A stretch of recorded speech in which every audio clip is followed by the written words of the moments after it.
Os receptadores de fios de cobre furtados estão na mira do setor de inteligência da Polícia Civil. Nos últimos meses, integrantes e chefes de quadrilhas especializadas foram presos. Dentre eles, o homem que se intitulava como o Rei do Cobre e movimentava cerca de R$400 mil por mês em metal furtado, segundo a polícia. Alguns ferro-velhos também ajudam no combate a esse crime e treinam os funcionários para identificar e não comprar o cobre furtado. Isso que é bom, sabe? Porque é o seguinte, não é todo ferro-velho que faz coisa errada, não. Tá?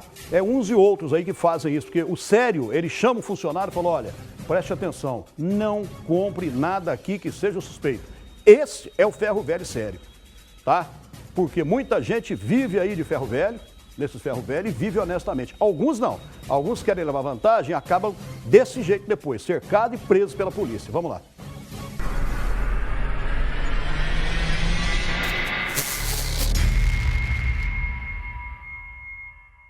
Um empresário do ramo de ferro velho e uma movimentação financeira que atraiu a atenção da polícia. Kleber Santos, o Rei do Cobre, ostentava grandes quantias de dinheiro em fotos e vídeos publicados em redes sociais.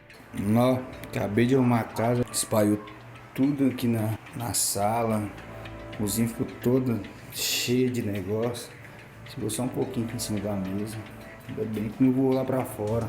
O esquema criminoso por trás do patrimônio de Kleber começou a ser desvendado no final do ano passado, depois que a Polícia Civil encontrou 260 quilos de cobre sendo colocados na carroceria de um caminhão na região metropolitana de Belo Horizonte. O ferro velho foi cercado e os funcionários rendidos. As investigações mostraram que o metal de origem ilícita, receptado pelo Rei do Cobre, seria revendido. Kleber movimentava R$400 mil por mês em cobre roubado ou furtado. Ele se auto-intitulava Rei do Cobre. Ele passou a ostentar, assim, a distribuir dinheiro, ele tinha uma moto aquática, um bom carro, ostentava arma de fogo. Os policiais chegaram até Kleber depois de começarem a investigar o furto de 300 quilos de cabos levados deste posto de saúde em Betim. Mais de 1.000 doses de vacinas contra a Covid-19 e outros medicamentos foram perdidos por causa da falta de energia na unidade. Mais de 2 meses após a prisão do Rei do Cobre, Kleber continua cumprindo a prisão preventiva na penitenciária Nelson Hungria. A denúncia de receptação qualificada foi recebida e o processo está em fase de instrução. O empresário, que segundo a polícia, movimentava milhares de reais em dinheiro sujo e ostentava a fortuna, pode ser condenado a até 8 anos de prisão. Se tratava de um autor contumaz, de um criminoso serial na receptação, ele permanece preso. Nós conseguimos demonstrar que a prisão preventiva dele era necessária, até como efeito dissuasório. O que é o efeito dissuasório? Demonstrar a todos que essa prática de crime será reprimida duramente. E o cerco aos receptadores se fecha cada vez mais. Em uma operação recente, 6 toneladas de fios de cobre furtados foram apreendidos em um ferro velho no bairro Céu Azul, em Belo Horizonte. O material lotou um galpão da Polícia Civil. Os alvos foram 2 suspeitos, pai e filho, que compravam o metal sem procedência. Eles faziam a captação desse material diretamente de quem furtava e também diretamente de outros receptadores e para a realização da revenda posterior. Nós arrecadamos então 6 toneladas, o que nós acreditamos que levaria eles a ter um lucro de R$500 mil. A polícia afirma que todos os dias são furtados 6 quilômetros de fios de cobre só na capital mineira.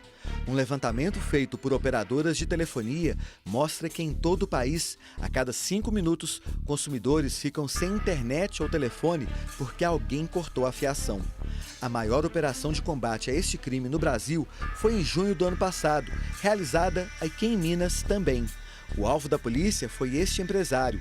Rodrigo chegou a ser conhecido como o Rei da Sucata e teve uma carga de 80 toneladas de cobre apreendida.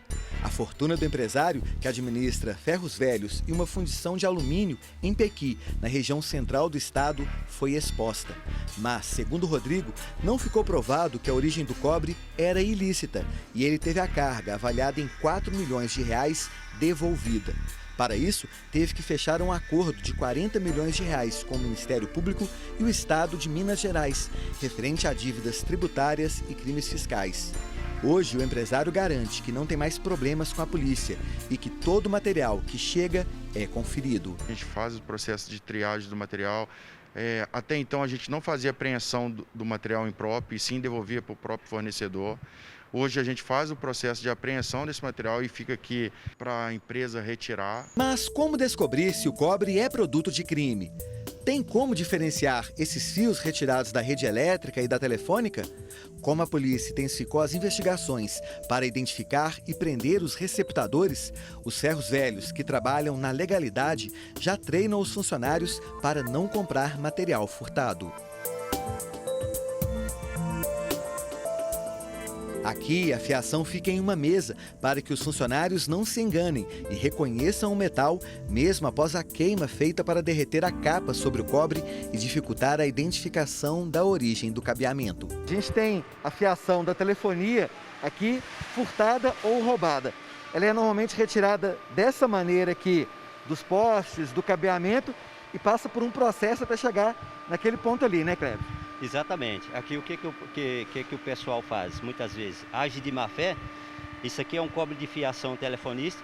Eles cortam, aí aqui eles fazem um processo de queimação no cobre.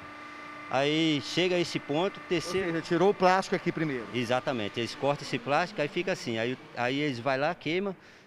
Terceiro ponto, fica assim, eles retiram esse alumínio que é enrolado neles. Quarta posição, eles pegam aqui, fica nesse jeito aqui. Entendeu? Aí eles vão lá, tritura para tentar passar no cobre que não é roubado. Ou seja, se o cobre chegar dessa maneira aqui na empresa, vocês já desconfiam? A gente já condena, porque isso não é apropriado para o nosso serviço aqui. A gente já descarta ele, já. A gente não recebe. Isso aí a gente sabe que é irregular, a gente não pode fazer isso, que isso aí prejudica toda a população. A iniciativa de ferros velhos que agem dentro da lei é o primeiro passo para frear a onda de furtos de fios de cobre. Outro é o cerco policial. As forças de segurança têm mirado em empresários que comandam organizações criminosas especializadas no metal condutor de energia elétrica. Aquela ideia de que o furto de fiação é um negócio promovido exclusivamente por pequenos infratores ficou para trás. Quebrando aquele paradigma inicial, que se tratavam de vulneráveis, de toxicômanos, que praticavam esse tipo de crime, o que nós percebemos através das investigações, que há uma forma de criminalidade organizada por trás disso. E por que ela é organizada? Diante da alta rentabilidade desse tipo de crime. Vão, verificam o local, observam o local, se há câmeras de monitoramento, se há segurança, entendeu? E o quanto de furto e o quanto de cobre pode ser extraído. Está fazendo uma forma organizada, com veículos, com inteligência prévia, com atividade o quê? De inteligência. Enquanto as empresas do setor elétrico e de telefonia buscam alternativas mais baratas e menos atraentes para os criminosos, é necessário entender o tamanho do problema. A legislação determina que as grandes indústrias não podem comprar o cobre reciclado sem comprovação de origem.